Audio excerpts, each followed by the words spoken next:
So for this deck testing video, we're going to be taking a spin on what I like to call anti-control warrior. Now, controls become less popular, specifically after the Manticore nerf, but that being said, I still run into it from time to time, and if controls got you down, if you're one of those people who is just running into it over and over and over again, this is the deck for you. A lot of big beefy mid-range threats, but pretty much every card that likes to mess with control is in here, with the exception of like maybe Mage Slayer or things like that. But yeah, I mean, you've got your Withered Hand Cultists, you've got your Garnag, Wrath of Sithis is in here, Nahagleave, False Incarnate is pretty fantastic at annoying them when they want to stabilize. We're going to mulligan that though, because we want to try to find some more early game, and we're going to choose to keep the Troll. So yeah, this is very, very anti-control, while still maintaining, hopefully, or ideally, enough meat to contest your opponents. Now, I say that, and it's looking like we're about to be queued into like an aggressive Battle Mage deck, which does not bode well for us, sadly. Looks like it's going to be Prophecy Battle Mage, indeed.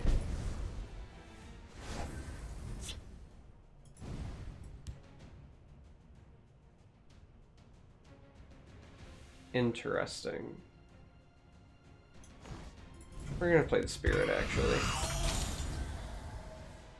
So, I could have played this and it would have soaked up and prevented potentially this from turning. But now he can swing and this turns, but then this can still trade here. I'll even let you swing. That's problematic. That does a very good job of ruining our game plan. But that works out in our favor a little bit as well. So, we get this trade. Can trade into the 4-3, or you could trade into the 2-1 and just play Bleak Coast. Save the guard to be responsive. Because we're not going to flip this anytime soon. So I think that's actually entirely fine. It's not looking great.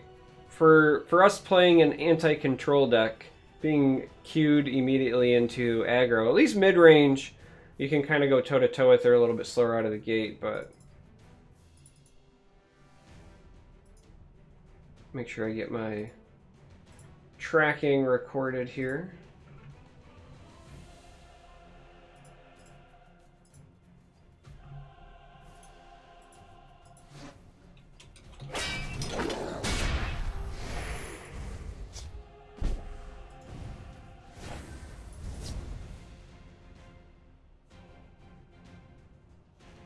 Alright, so that seems really good for my opponent as well.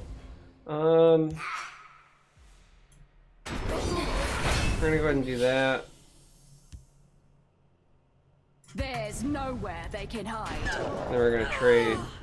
And I think we're actually gonna pass temporarily.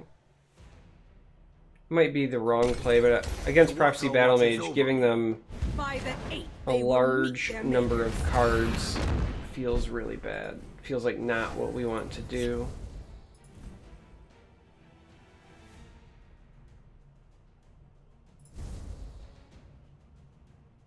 Sower over here feels potentially correct, but so does this combo. Because we could just kind of want to slow him down.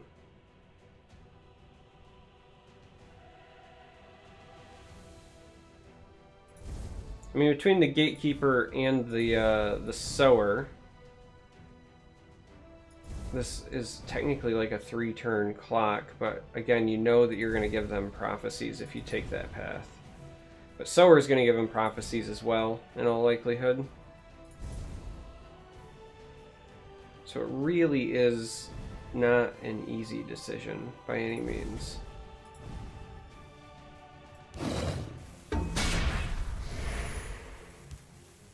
I think you go with Sower. knowing that you're going to give them cards, but at some point we have to start trying to fight back and win this race. And the stabilization options in this deck aren't great. I mean, it's basically Barrow Stalker, so at some point we've got to pressure ourselves.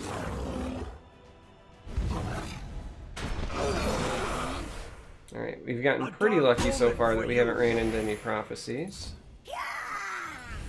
But the Harpy from hand might prove to just be good enough.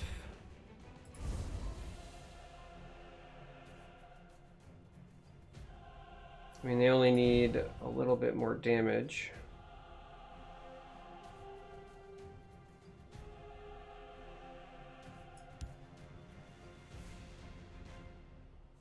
What help would you have from the narrow valley? They only need a little bit more damage to finish us off. They have played one mace already, but no lightning bolts. So this is potentially tying up their lightning bolts. So if they want the damage from this, then they probably play a really expensive lightning bolt, or they could just suicide it, obviously, but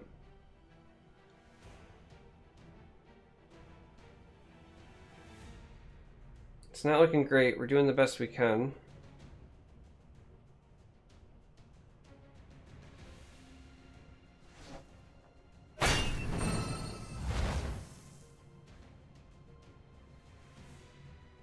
Still nowhere near threatening lethal, sadly. We could top deck something like an Underworld Vigilante. Might help out.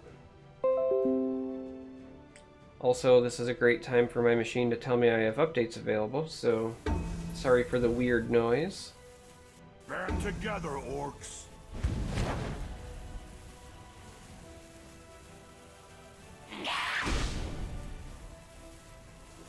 They're probably just gonna... Oh, interesting. I was expecting them to kind of just blindly go face there. And I was expecting that strictly because that meant a lightning bolt would finish me off. So, I mean, we just have to go for it, sadly. Close ranks, let nothing through.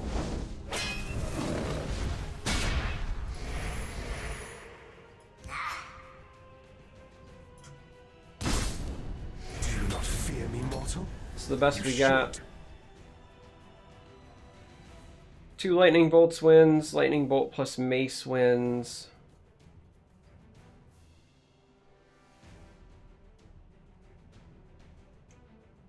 An argument could have been made that this might have needed to go over here. A dark omen for you. But a silence effect also probably wins. Yep, there's the mace. Taste of my power. And lightning bolt. Yep. We did the best that we could, all things considered. All things considered. We'll dive into another game and hope that we don't run into aggro, because that is a bad matchup for us. We're designed to beat top-heavy decks.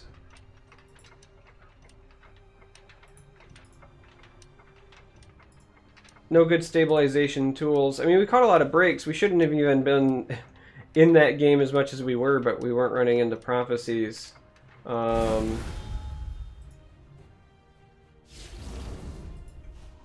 Yeah. Pretty straightforward on what the assessment is there. Alright, so now we're up against Talalu, which is interesting.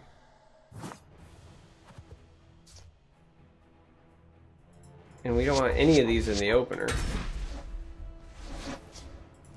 I swear this deck does run early game. So we're going first again. Which was a little bit of our problem last game as well. It was not only just an aggressive deck, but it was an aggressive deck that had the ring, which meant they had initiative, right? They hit the board first. We were stuck trying to respond. It's not what this deck wants to do. I have no fear of you, cowardly skeever. Oh, look. Is this also aggressive? The longer the odds. Halalu. A victory. It's a good top deck for us. But does not bode well Trolls take you. for our well-being. Did you hear that? I have no fear of you, cowardly skeever. Yeah.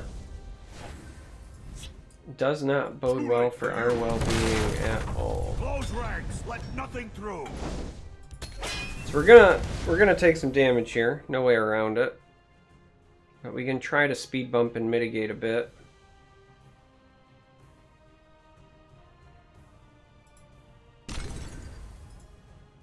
The forest will not suffer your presence. I'll take them with me. Trolls take you. Alright, we're taking a minimum of 6 here.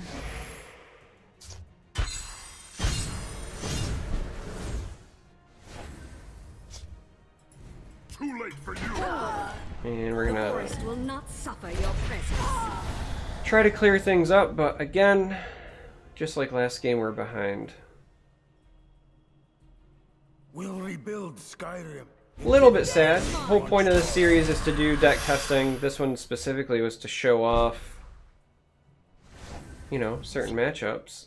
The day is mine. Too late for you. And we're not getting that matchup, but that's okay. I think it's important to see games like this just because when you build a deck to counter another deck, it needs to at least be good enough to try to hang with the other matchups. And that may be showing that, as of right now, this deck cannot do such a thing, so... But damn it, we're gonna try. Chewbacca watches over. Let's just let Chewbacca watch over us a bit over here. Again, we're a mid-range deck. We're gonna try to fight for board control before just going, like, blind push damage.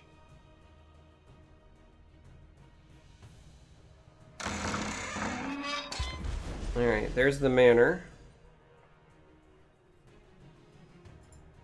Time to fight. Time to fight. They're in my sights. So those are just straight Nord firebrands.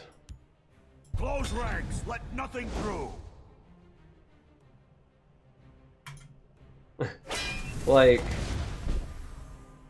just legitimate A dark from omen hand. for you. So we're gonna full clear this side Honor and blood. before we do anything. Then we're gonna give him a card. Couple of different options here now, but I really feel like just jamming Sour is the best. You should. We kind of want to force him to have to use his chargers defensively if possible, and that still represents getting him down to 8. The Vigilante in hand means 4, so... I mean, it's not to say that they couldn't, for example, play like Earthbone Spinner on a Sower, but then they still have to remove the body. I bow to your. And there you go. So we played against essentially 2 aggro decks. 1-1 lost one. Didn't get to showcase how annoying this can be for control opponents, but have played some other games with it. I really like it. If you're playing against control, I highly recommend this. Yeah, thanks for watching. Until next time, may you walk on warm sands.